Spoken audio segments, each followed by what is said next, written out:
Hello everyone and welcome to another live stream. And there was something going on in the chat even before the live stream started, so I have to quickly say to Ellie, I made some sweet chili veggies with rice this for lunch, and it somehow ended up more chili than sweet. So I had my hot food today already. It was really hot. But welcome to everybody else. Chatty Red, hi. Have seen that you are there already as well. And today seems to be a lot going on the channel. I saw how many people are watching my video on the leave orders from Sweden for British citizens. And I have to say a few words about that video at the start of this live stream, because some people said something about, I haven't seen any outcry on this. I mentioned an outcry in Britain about these leave orders in my video. And I must say, even I remembered the British articles from usually the, let's say, Johnson-friendly press about the whole thing when it happened. It didn't happen a few weeks ago. It happened a few years ago already, but it's still a topic. And I saw this when I made the video with the statistics of all the EU countries, and then the video about Spain. And that's why I decided to take Sweden, because there was quite a number as well. But there are other EU countries where this happens. So from time after time, I will do the videos on the others as well. But there especially was an outcry, because I absolutely remembered that. And then I researched these articles again when I prepared for this video. It started with this old lady that got a leave order. And then it took quite a turn in the British press, more in the Johnson-friendly press, but there was quite an outcry in the press. I don't know how many people realized that at the time, but it was there. And with Sweden, it was the same like with every other EU country. If you wanted to stay in another EU country as an EU citizen, there are rules, because there are rules about registering. There are rules where you have to go, what you have to do when you want to stay there, and just emigrate to that country. And yes, everybody that goes to live in another country is an immigrant, even if it's an EU citizen, because they're still the single member states and they have their own rules about immigration. And so even as an EU citizen, you are an immigrant in this country. And while the UK was in the EU, I was living and working in the UK. I was a German immigrant in the UK. And the fun thing always about the expats, some really wrote that if you have more money or you are on a higher level than others, then you're an expat and not an immigrant. What? That's quite a lot of bull. If you go and live and work in another country or just live there and can afford it, whatever, you are an immigrant, period. I was that, and everybody else going to another country is that too. And it doesn't matter how much money you work. If you go to another country, you're an immigrant. But I just want to mention that about the video. But some people, and I'm not saying it's the British in general, I always read this in the comments, and of course, it's easier to work with exaggerations to make a point more clear, but still, it's not everyone. But some people really think they are more special than others, obviously. Nope, they are all immigrants. But I see there's much more going on now. It's a fun part. With their glasses, I can't read the chat. Hi, Roseanne, nice to see you again. I saw some others as well. Attila Roysen Malone? I really never know how to pronounce that. Hi, Katrina.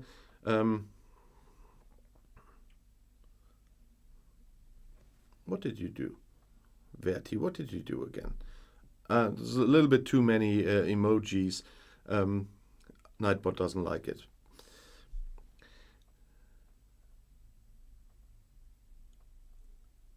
Hi Morgi, nice to see you. So all the alarms worked, I guess. This time. Nice that you are awake. And joined us today from the beginning. I mean, we just talked an hour ago or something. Betty, what do you want to say? You love Nightbot or Nightbot loves you?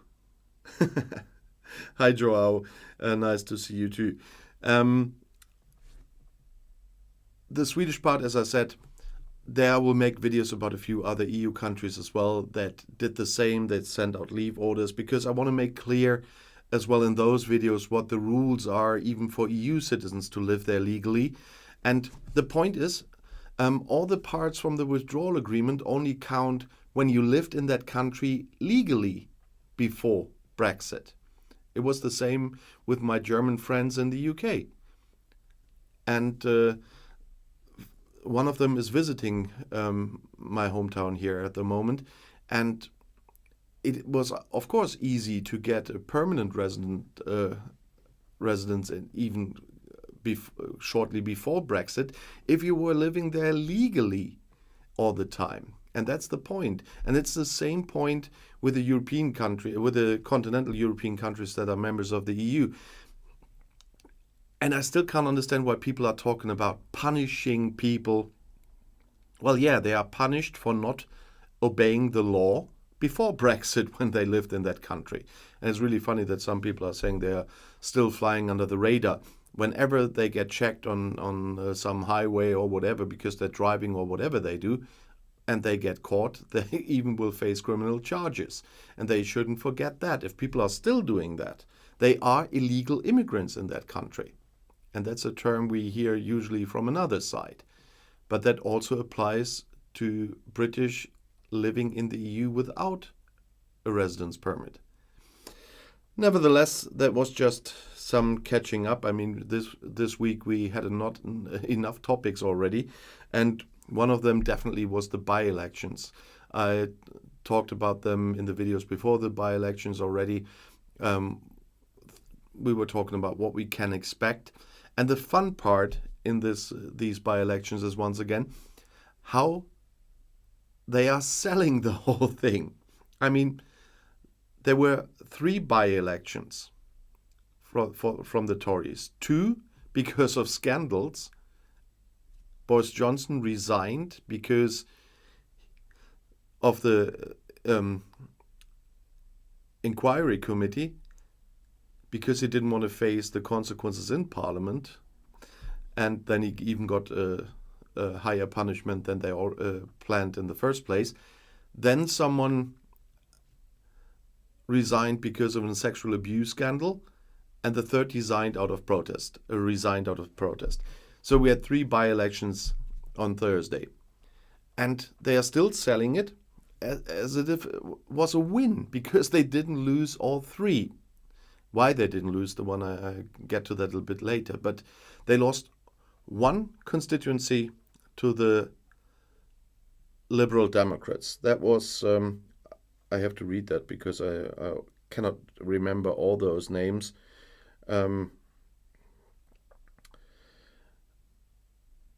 Where was that? Where the Liberal Democrats were? That was the Frome one. Somerton and Frome. Yeah, that went to the Liberal Democrats. And Selby and Ainsty went to Labour. And that's an interesting one because it was north of England, when we're always talking about the Red Wall that Boris Johnson took with his Brexit promises, that Labour needs to win back to win the general election. And the only one they didn't lose was Boris Johnson's old seat or old constituency in West London. Well, that was an interesting one anyway, because there were a lot of discussions about Labour and within Labour a long time ago in that area as well. And the whole ULIS part came up. And the fun about this, I mentioned it in the video I made about the by-elections. But you were right, I should have emphasized this ULIS stuff with the payments if you have a car that's not up to the task environmentally for driving in London, then you have to pay city tax or whatever you want to call it. And that is to be expanded also in the constituency that Boris Johnson held until recently. But this whole scheme was set up by Boris Johnson. And the mistake, if you can call it a mistake, but it hurt them still, that you can blame Sadiq Khan for was not to put it on hold. I mean, he could have. He's the mayor. If another mayor set that up, he could put it on hold to say we're going to recheck if it's working, blah, blah, blah. But he just let it run. And that hurt them in the constituency. That was a firm Tory constituency, and they only won by 495 votes. For a very firm constituency from the Tories, where all other parties stood, that is not a big win. They were really lucky there. And that's a point where we come to Zeta. I don't know what you're doing, Betty. What does Nightbot have with you? I have no clue.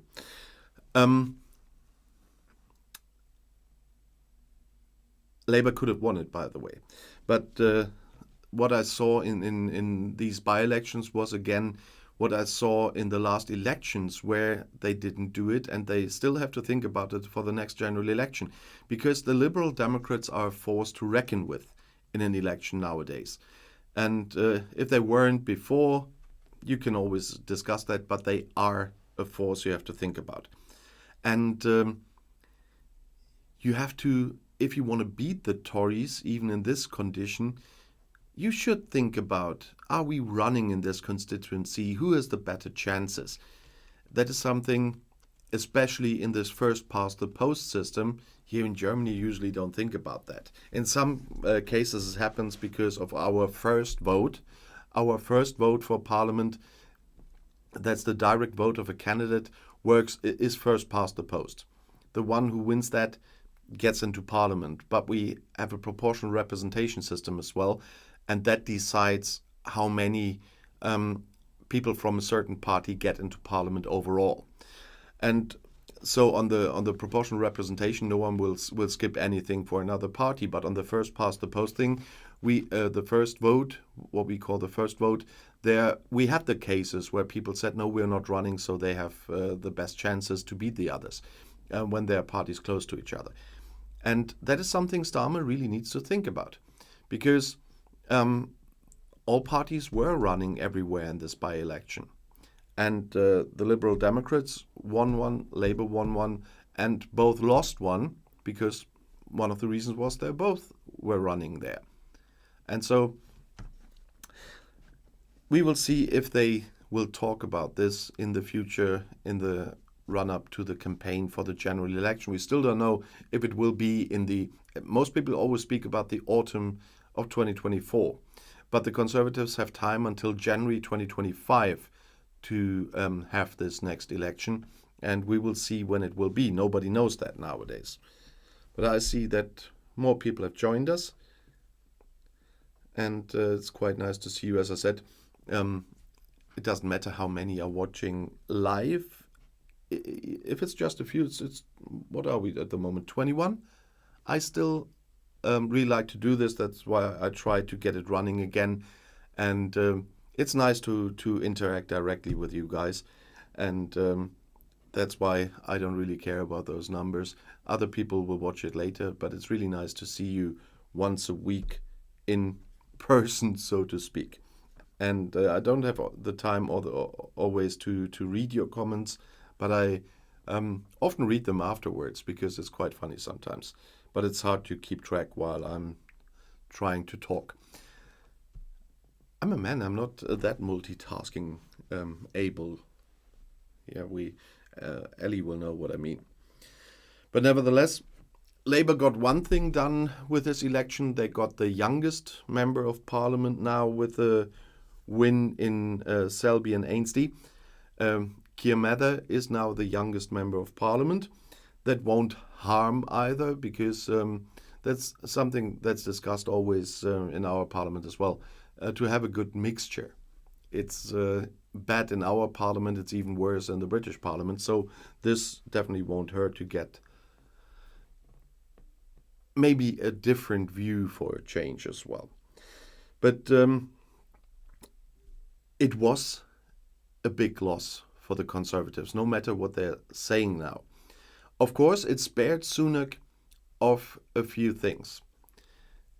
This one small victory, that they didn't lose all three at once, stopped his enemies within his own party from starting a leadership fight immediately. So because he has a little excuse that he won't have that one. But it just postponed a lot. Because you saw what happened in the other two constituencies. You saw how close Labour got to that one. And they will fight in that constituency again at the end of next year or the beginning of 25. And so it's not a victory for long, because it was just a by-election. That seat is up for grabs again in the next general election. And the Tories still have all their problems they had before the by-election. Sunak just got away without an internal or a major internal fight, so to speak. That's what it saved them from. But Starmer still has a problem, and they have to get a lot sorted until the next general election, because I mentioned it in another video. Can you really say what's the difference, the really difference in terms of content, of manifesto between the Conservatives and Labour at the moment? There are no major differences on all the important topics. When you listen to Starmer, Sunak could have said exactly the same, because he's just spreading some general phrases that could have been originally from the playbook of Rishi Sunak. And of course, we all know why he's not taking a stand on Brexit differently at the moment, because he wants to win the next general election. But what does it help if you win the general election and take over a country with the same problems they have now under the Tory leadership, and you are in a vicious circle then, because you promised a lot before the election, but not the right things to change anything, and then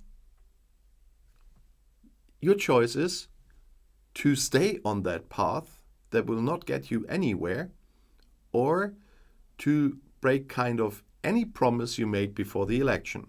That's the guarantee, even if it works better, to get you out of office again after 4 years.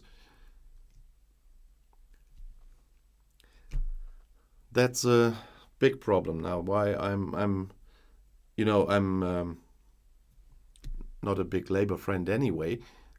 Usually, in a normal universe with normal Conservatives in England, I would be on the side of the Conservatives, but not these.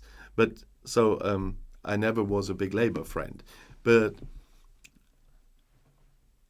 that will be a big problem. So the only thing that might save Starmer is a coalition government with the Liberal Democrats, where you can blame the Liberal Democrats for everything he has to do that was not in the Labour manifesto, especially when you look at Brexit and the Brexit consequences and what you have to do now to minimize the Brexit consequences. That would be the only thing that could save Starmer, that he would be forced into a coalition government with the Lib Dems. But that's something we get to when the time comes. But I want to have a quick look on the live chat then. Do you think that was a big win for Labour on that day?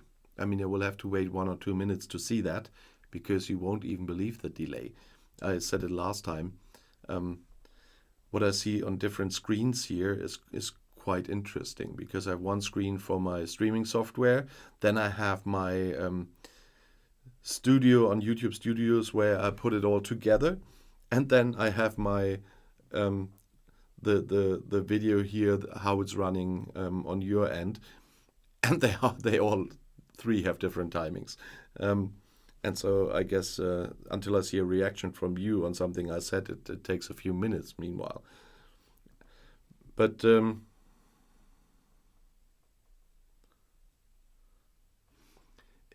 you think that this was a big Labour win in the by-election? Because I still believe it was a Tory loss, because they lost 2 or 3 seats and barely made it on the third. But was it a big Labour win? When you look at the Liberal Democrat seat, for example, when you look at London, I believe they still have a way to go.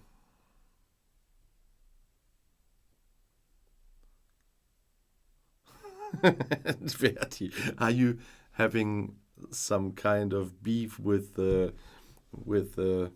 Nightbot today? I even don't get what you did.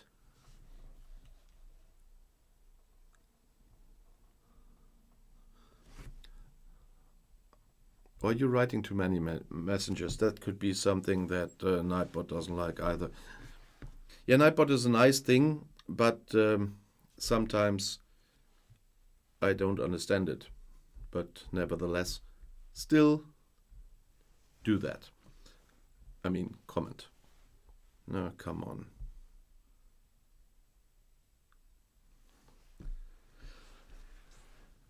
But Nightbot works at least today, so the codes work to make him put out some comments at least.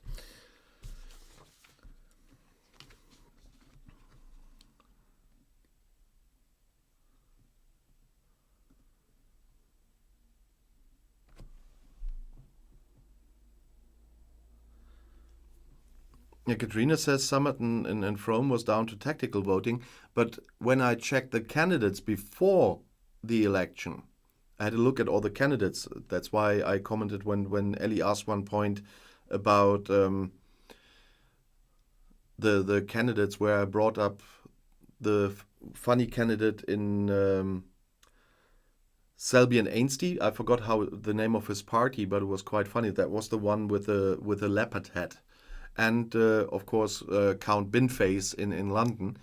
That's when I saw that they were running. But I checked them all, and in all the constituencies, I saw Labour and Lib Dem candidates running. So that's what I meant about with that. I don't know if the people did some tactical voting there, but what I meant was, is it even necessary to have a candidate in that place if you know that somebody else has a chance to take the seat away from the Tories? So people are sometimes more intelligent than the parties. But yeah,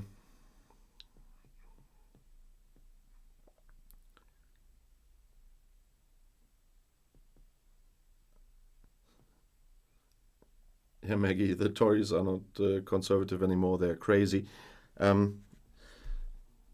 If you can, please write in English in the comments, so that the everybody can understand what you write. I enjoy that people know that I'm German, and they show that they even can write in German, but it's better for everybody else that they can understand that.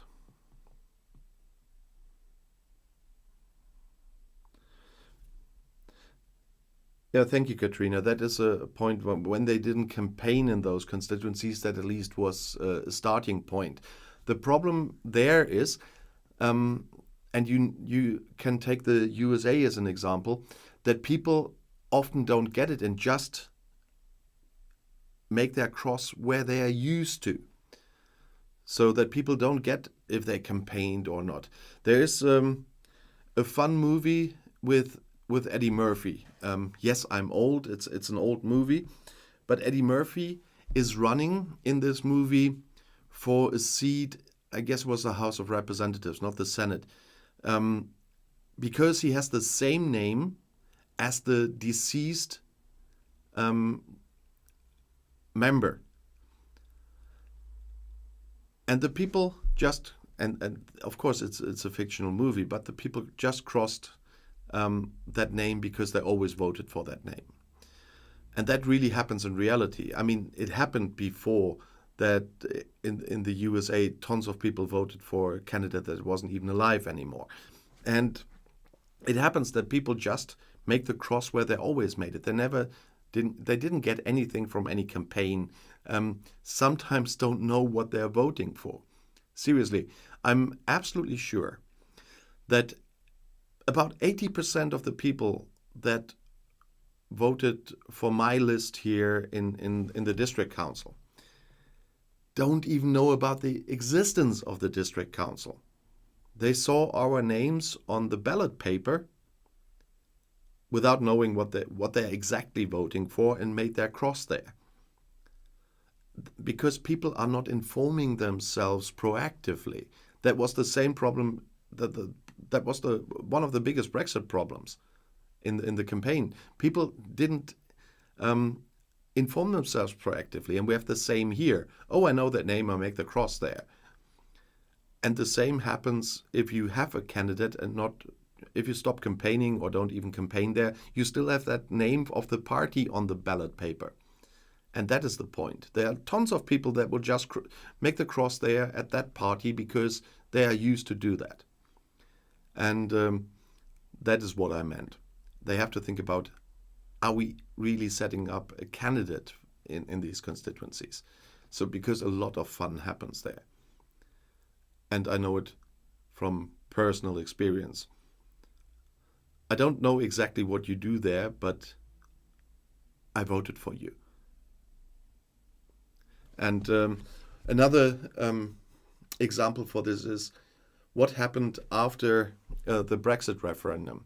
What was the most Googled thing in the UK after the Brexit vote? Yeah, what does the EU do? What is the EU?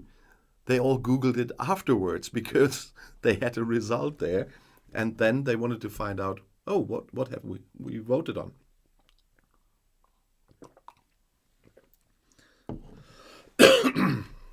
Sorry. Yeah, talking too much. It's half an hour already, so that's why I never make my speeches longer than 30 minutes. No, I try to avoid that long speeches. Fortunately, at my post, which still is a voluntary post just for everyone who always tries to get on with it, I try to make it as short as possible. It's the same with my videos on my new channel, Outside Views STFC. We talked about a lot already. It's doing really well, by the way, for a brand new channel. And there I have the same. All the videos are as long as necessary at the moment and as short as possible, because people want to get, it's not as complicated as politics, where I need some more time to get into more details and stuff like this, because there I'm just showing what they have to do. I saw a lot of tips and tricks there, which a lot of people didn't know before. And so I can keep it really as short as possible without getting in too much complicated details like politics. When I did the Swedish video I mentioned in the beginning of the stream, they had to explain a lot about the rules for residents and the recommendations from the from the Swedish government. Look, politics complicated? No, yeah.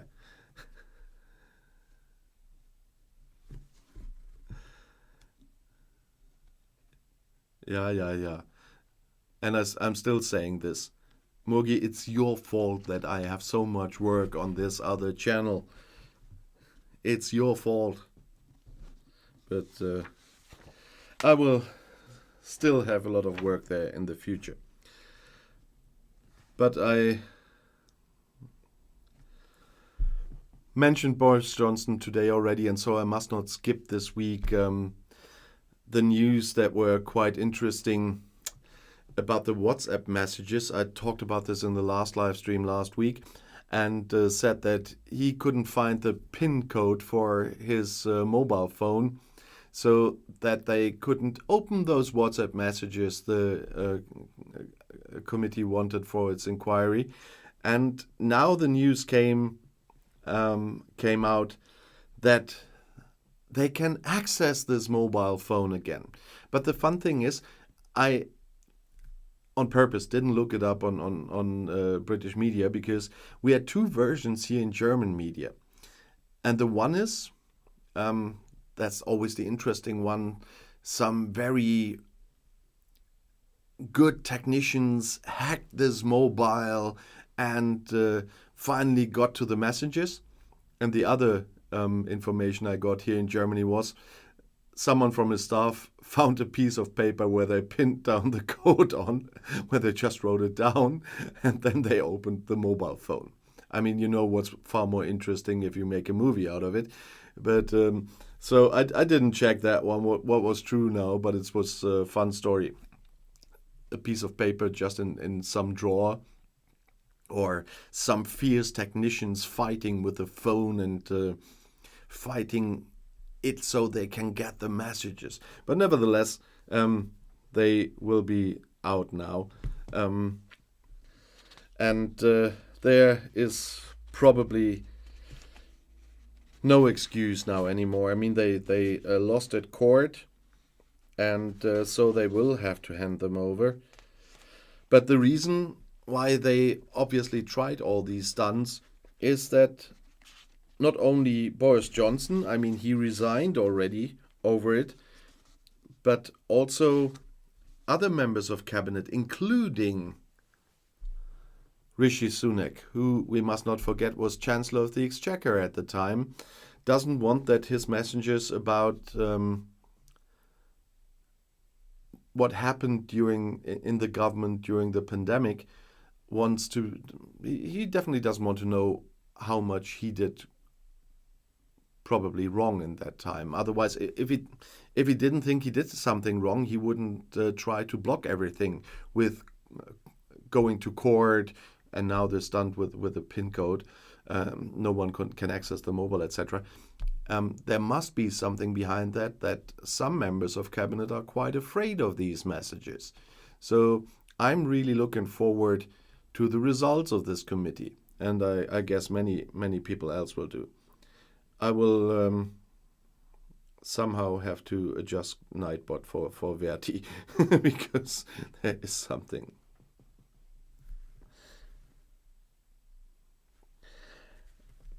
And I mean, Boris Johnson, I'm still quite sure we will see him again in the next general election. I mean, he moved, he's got another child now, as we all learned recently, and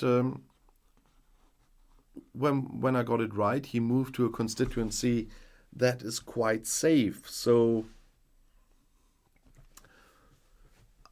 I wouldn't rule it out that Boris Johnson is running there in that area where he lives now. But that is something we will only know when the time comes, when they are setting up the candidates for the constituencies. But never rule that guy out of coming back. And it's a very, even in this catastrophic surroundings now, it's quite a safe constituency where you move to. But that was just a little side story between the two bigger ones, the election and the dealing with climate activists in Britain now, because they are discussing it, and they are one of the reasons why Rishi Sunak is using as an apology for his hard stance against demonstrators. And this is, the whole thing is kind of a little bit of a two-bladed sword, because the government is continuing Boris Johnson's path of getting more autocratic. And that is something that is a real danger for democracy, especially a democracy without a written constitution, because in the end it's easier to do something like this there. But on the other hand, we are talking about people, or let's put it differently, about groups where people are indeed committing crimes. And we have the same problem here in Germany. And we sometimes have the same people, even from my party, calling for stricter laws. Well, we don't need stricter laws. We just need our laws to be used as they are by the courts. But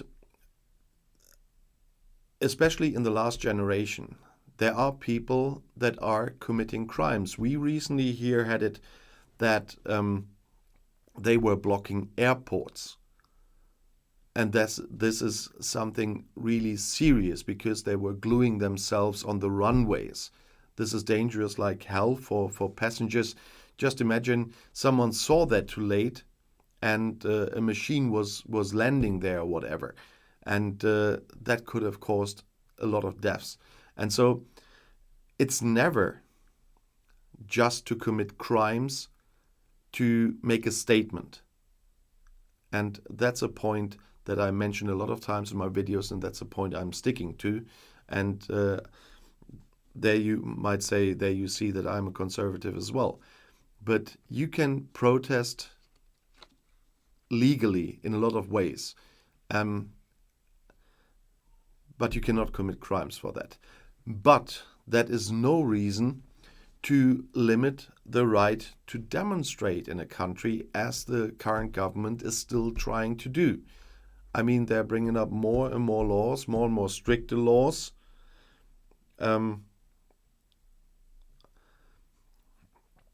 To stop people from peacefully demonstrating. And with peacefully demonstrating, I mean people not committing crimes. Because the majority of people demonstrating, like if we stay with the climate stuff, Fridays for Future, they are not committing crimes when they demonstrate. Here in Germany, Fridays for Future, they have announced that they will have a demonstration to the police, and everything was set up correctly, and they did it every Friday for a long time. That is peaceful protest. That is legal protest, and they have all the right to do it. It was annoying for a lot of people still that had to get to work and from work and all of this. But that's something we have to live with in a democracy because they have the right to do that. But they didn't commit crimes. And the last generation is an example that is doing that, or Extinction Rebellion. They are committing crimes. And that is something that's not acceptable. And they are giving Sunak a good excuse for working against all the legal demonstrators. And that's a really bad thing. That he even has an excuse. He can always hold it up. Yeah, they are committing crimes. I have to act. They are making it even more possible for him to do so. He wouldn't have done it anyway. I'm quite sure about this. But they are giving him an excuse. So they are even harming the people that want to be on peaceful protests, and that's the majority. And that is really bad.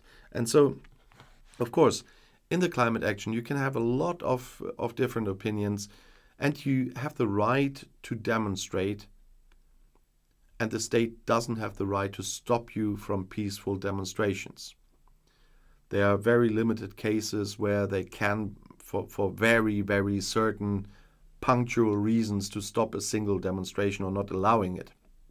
But those guys committing crimes are helping Sunak doing that, and give some idiots here the same chance to make some calls for stricter laws against demonstrations, but it will not happen here. But it happens in the UK, and that is really a bad thing for the people in the UK. Yeah, in one of the oldest democracies.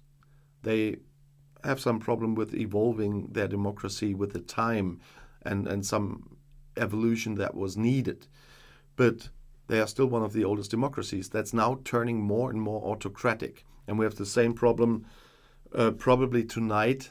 We might have the same problem in Spain. I mean, in a little bit more than an hour, I guess the ballot station closes in Spain. And there will not only be a conservative win in Spain, which I wouldn't mind, but if they don't get an absolute majority, there will be a right-wing populist party, Vox, which means voice, be in the next government as well. And that is nothing that we really should wish for. And we saw this in many other countries as well, in Europe and in Germany, because then definitely people will come up with that. The right-wing populists from the AfD are the second strongest party in the polls. The only good thing is that the polls are not actual elections, so you never know if the people would really go and vote like this. But it is not a good sign, and especially not in my country, that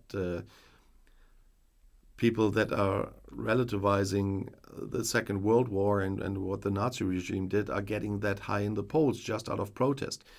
And in some countries, and the Conservatives, the Tories in Britain, kind of turned the Conservative Party into a right-wing populist party. So they didn't need another one like UKIP or whatever. They turned the main Conservative Party into one, at least with the mainstream at the moment inside the party. And that is something that is really dangerous for democracy. And we've seen that in Poland and in Hungary already with the court systems. And we've seen the disrespect for courts in some part of the Tories, especially the Brexiteers at the time when the courts were dealing with the prorogation. That is dangerous. And it would be dangerous here as well if the right-wing populists would get into any state or federal government. But that will not happen as long as they don't have the absolute majority, because none of the parties here wants to work with them. But it is something we really have to keep an eye on if we are Democrats, because if you read those manifestos most of the time, like the AfD, what's in their manifestos is always harming the country. It's like with what the Tories are doing with Brexit now and after Brexit, they are harming their own country. And what's in the AfD manifesto with regard to the EU and many other things, or the euro, that will harm our economy big time if they really would do what's in there. Yeah, it just sounds good to some disappointed voters, but that don't know what that means in reality. But if you see it done in reality, like we've seen it in the Tory party, and just imagine Liz Truss would have done her tax scheme without counter-financing it and whatever. I mean, she was dumped before that happened, but imagine she would have done that. That was how much harm that would have done to the economy in the UK. So those parties are really dangerous. And that's why I'm also worried about Spain today. If Vox will be a part of this government, I don't understand the Conservative Party for working with right-wing populists. I don't understand them anywhere when they do that. But what in case of Spain, has nothing to do with the UK and the usual topic on this channel, but still something interesting. They are probably in a good hour we will know that they voted against a party, which is not a party I'm sided with usually, but the Social Democrats in Spain. They did a good job. I have to give them that. With the pandemic, the Ukraine war, inflation, Spain got out of this much better than many other countries. They did a really good job there. And today they will probably lose big time.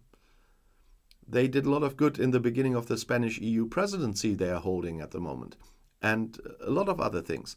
But they will probably lose big time today and will be out of government after this election. And so that is something you must really try to get a grasp on, how this is possible. With our government at the moment, I would understand if somebody voted them out, if we had an election now. But in Spain, a government doing a pretty good job in several crises, and they get voted out.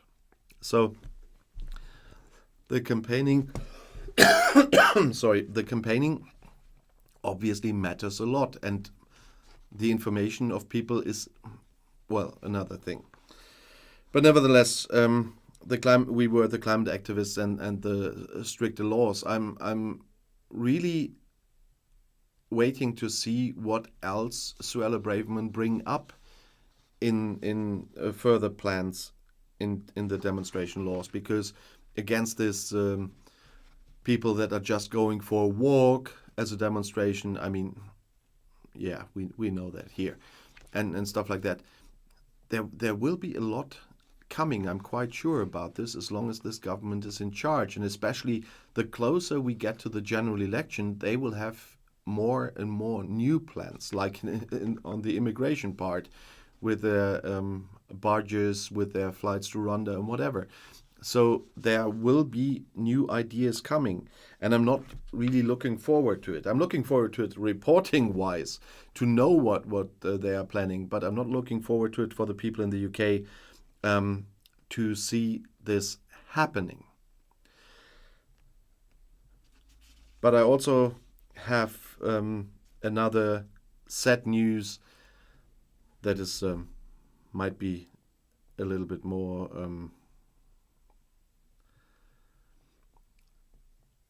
from a lighter topic, so to speak. But just give me a look.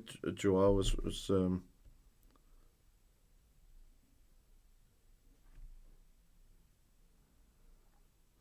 okay, yeah, the grasp on the what it means with these parties there. But I was at the lighter topic, but I just want to bring it up because it was something when I had a bit more Lego here on these shelves. You might have seen that, and I really liked the books when they were out. I was much younger at the time, but there's a sad news about this. The Hogwarts Express cannot roll at the moment because they have problem with the tracks. I mean, you all have seen this very nice view with this train bridge and all this water and whatever, and they have some security issues on those tracks at the moment, and that's why this train can't run. I mean, it's not a politics news, but I thought when I saw this, I had to mention it on my channel today, because some will say they don't like it, but I haven't lived far away from the track 9 3/4 at the time when I was living in London, and I always passed that card when I went to some places, and so I always had a certain fondness for Harry Potter, despite the trouble with the author in some political discussions.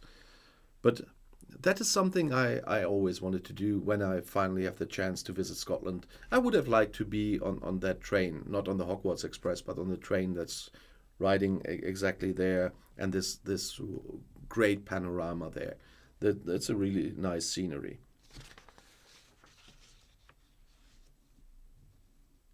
Yeah, I forgot to mention that. It's between Port William and Mallaig, because I definitely mispronounced it, and that's why I didn't forget it. I didn't say it because I probably mispronounce everything Scottish, everything Irish. That's always a problem. But as you know in my videos, I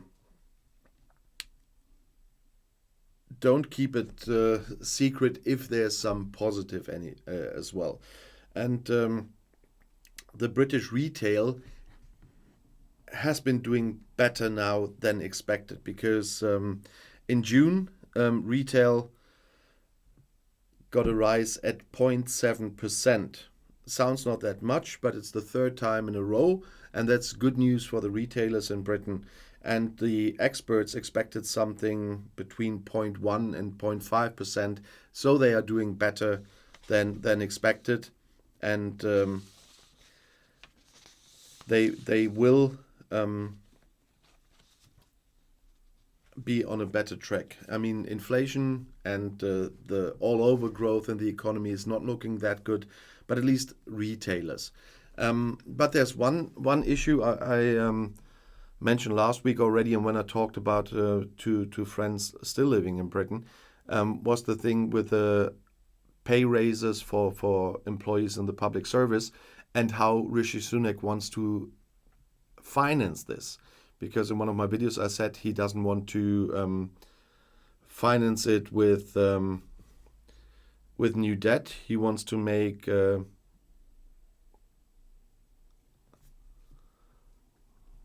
caps lock, Verti, caps lock is blocked on that. That's why he blocked you this time. That he wants to finance it with making Visa more expensive.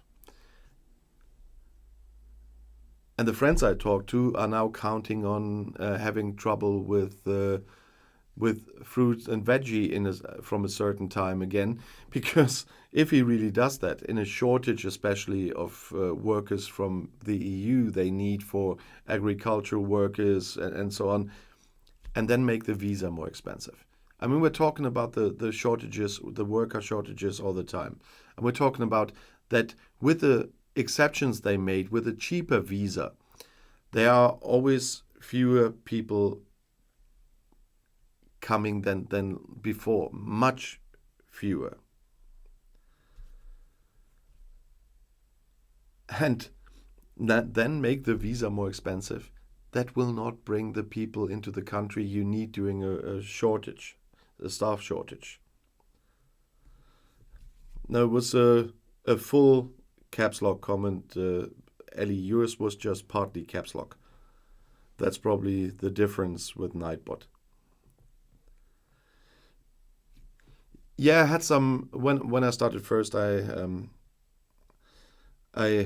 had some very nice guys doing moderations, but I had to skip the live streams for quite a long time, and so I have to start from scratch, so to speak. Not mentioning the fact that I am mentioning it, that because of the hacker attack where my channel had to be restored, all moderators that were in there, and you have to do this with a link to the channels, etc. and so on, everything was deleted by YouTube. All my live streams were invisible, and a lot. I'm from time to time still repairing a few things that happened due to this hacker attack, and so I'm not there where I was 2 years ago.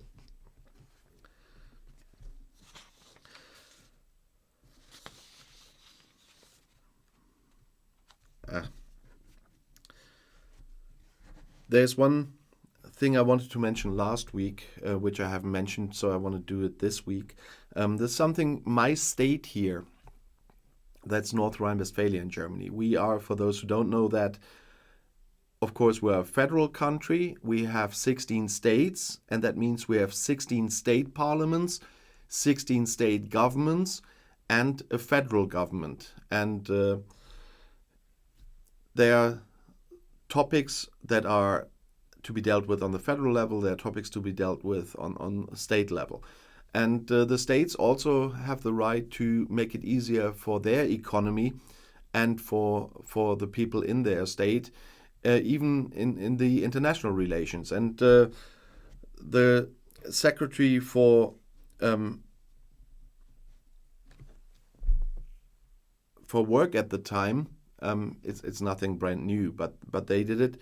Karl-Josef Laumann, he's a very nice guy. I know him personally, because he also got a special medal from my carnival club 2 years ago, and get some subsidies with bureaucracy, especially in the business area, and so that will work until 2024, so that when they all get used to it now, and there will be some more things coming up in the UK, because the transition periods are not all over.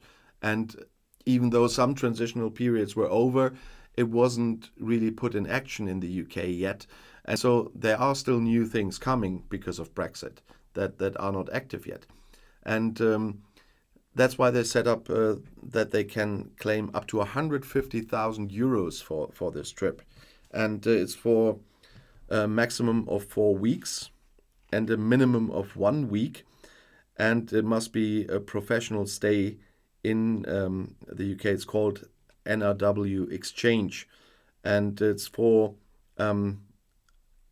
apprentices, for craftsmen and industry and trade and so on, to do this. So they even did some preparations there and are still dealing with that, and they are still talking about the topic of Brexit, of course. It's not a big thing in the public anymore.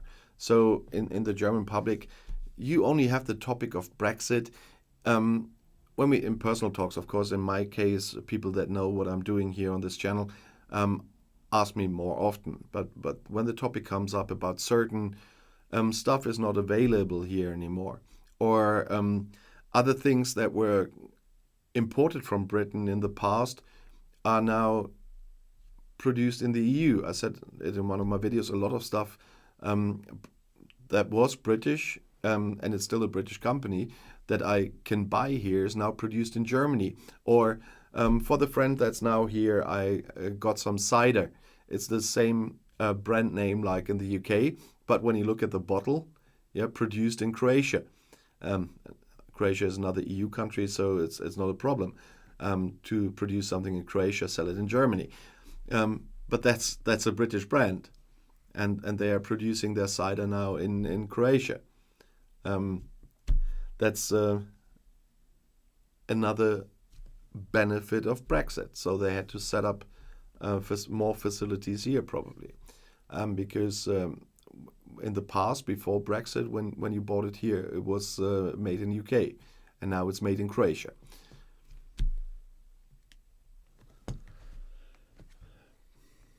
But nevertheless, we will definitely see more of this. We will see some changes in traveling. I talked about this before with the electronic systems that are coming up, and where the EU fortunately only will charge 10 euros. The UK will charge a bit more if you want to travel there. But we will see a lot more consequences of Brexit. And I don't mean the long-term consequences we are talking about for a long time already, but there will be a lot of new things coming as well. It will be new to us because it's happening at that time, but it's all things that have to do with Brexit and the TCA. There is an agreement between the EU and the UK, but Brexit is still not fully implemented. And Euro clearing is just one of the big topics I talked about several times, where you can see clearly with another transitional period. We have the discussion about the e-vehicles now and the batteries and the tariffs. And there's a lot of small stuff in there as well. Then we will have the discussions on the fisheries and the quotas in British waters that will always be linked to tariffs for fish caught by British fishermen for delivering it to the EU. And so whoever says Brexit is done, Brexit isn't done. We are far from Brexit is done. The official Brexit happened on January 31st in 2020. And many transitional periods, or the main transitional period, ended on December 31st in 2020. But there is a lot still going on. There are still transitional periods. There's still a lot of things to happen from this TCA that is still not happened. And so we will still see a lot coming here. And will be interesting. Today I just want to end in time, so to speak. So I think usual 1 hour is a good length for a live stream, so not to stretch it too much. You can't listen forever anyway at one row, and so especially when it's not scripted, you of course hear that my English is worse on live streams than on my usual videos, because I of course write my scripts before I'm filming, so it's not a lot of and people don't like this. I don't like this, and it's different, of course, in the live streams. But I hope you all can still understand what I'm trying to say.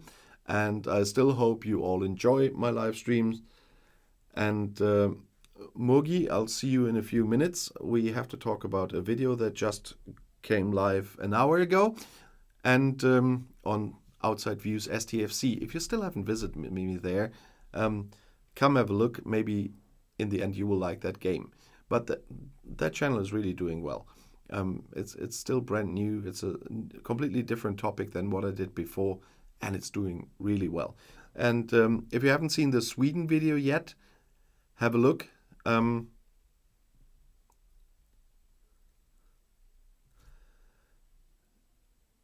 otherwise, I wish you a nice rest of the Sunday, and I'll see you in my next video tomorrow morning, or in a video from one of the playlists. There must be tons you haven't seen yet. Maybe browse my playlists where I started this channel with, where I did some mixed content and stuff like this. It's probably hilarious to see how those videos were when I started this channel. They were, yeah, a bit different. But nevertheless, have a nice evening. Thank you all for watching. Thanks for joining, and see you soon. I'll be back, and when I click this end stream, the chat will end too. So have a nice evening.